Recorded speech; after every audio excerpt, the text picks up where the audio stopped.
2019 was the second hottest year on record. 2020 tied for the hottest year on record. 2021 was the sixth hottest year on record, and then 2022 bumped that out of the sixth position to take the sixth hottest year on record.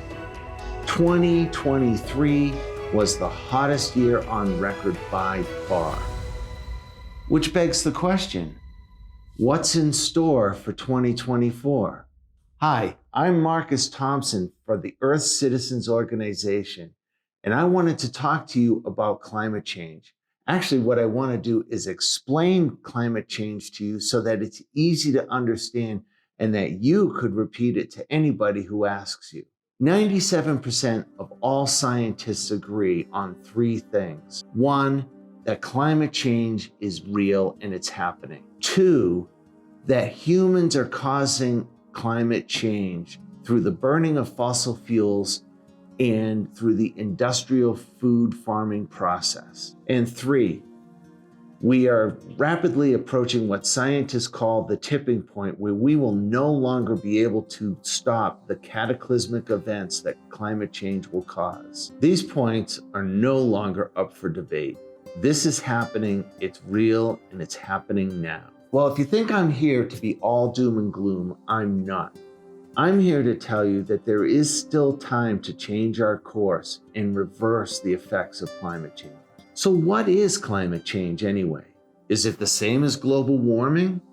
What are the greenhouse gases and how do they cause the greenhouse effect?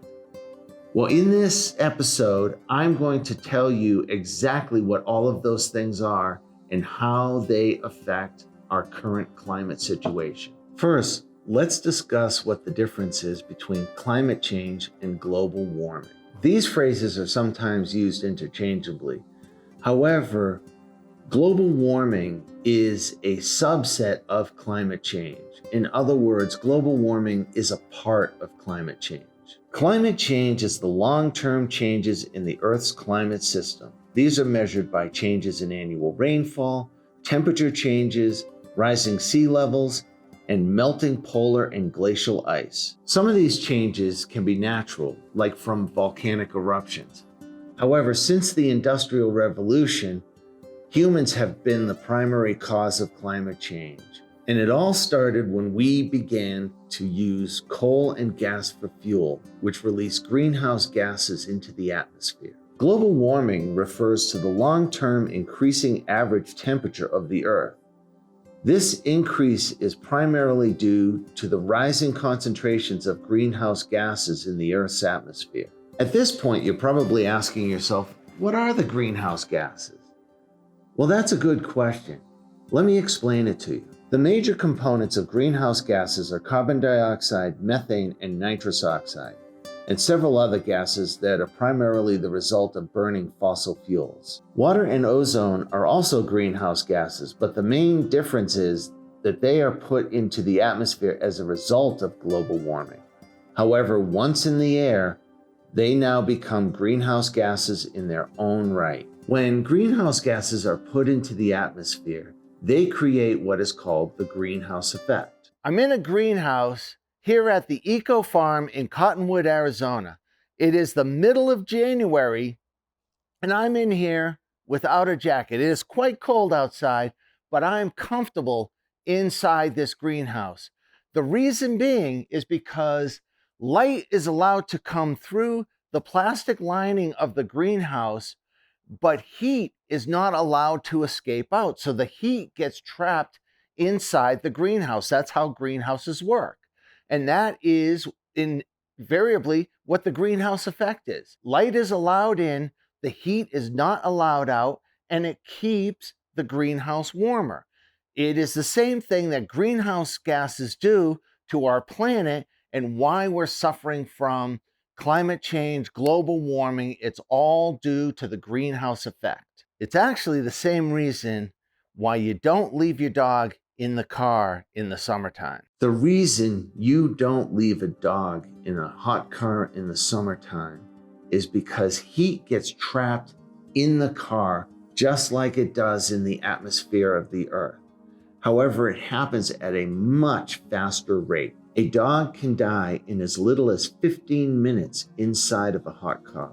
Many people seem much more concerned about dogs dying in hot cars than they are about the hot atmosphere that we're creating for ourselves. In my opinion, we should be equally concerned with both. So here are some facts about climate change that you may not be aware of. According to the United Nations Intergovernmental Panel on Climate Change, water in the atmosphere is increasing by 1 to 2% every decade. According to NASA, the polar ice caps decrease by 9% every decade. That's almost 10%. The thickness of the Arctic ice has decreased by 40% since the 1960s.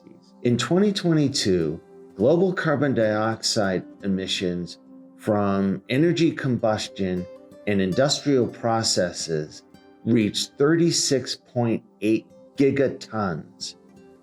Gigatons, 36.8 gigatons. With that being said, here are some things that you can do to combat climate change. Number 1, reduce food waste. When you waste food and food decomposes, it creates methane, a greenhouse gas which is more powerful than carbon dioxide. 25 times more powerful to be exact. Number 2, eat less meat or stop eating meat entirely. Industrialized agriculture is responsible for 15% of global carbon emissions. By not eating meat, we're also not polluting the land and we're reducing greenhouse gas emissions. Number 3, conserve energy. This could be as simple as buying LED light bulbs, buying energy efficient appliances, washing your clothes in cold water. I wash my clothes in cold water. It doesn't have any effect. All of these things are going to help reduce our carbon footprint. Number 4, recycle. Recycling saves energy, reduces deforestation. As we know, what do trees breathe? Carbon dioxide. Trees take carbon dioxide out of the atmosphere. Landfills, what do? They put carbon into the atmosphere. So when you recycle, you're saving energy and reducing carbon emissions. This one might surprise you. Number 5 is conserve water. By conserving water, you reduce the amount of energy that municipalities need to use to heat and treat it and put it back into the environment. This means that less fossil fuels are being burned and it reduces carbon emissions. Number 6, avoid flying. Flying is one of the most carbon-intensive things you can do. If you could find another mode of transportation, please do that. Number 7, choose green energy. Are you able to put solar panels on your house?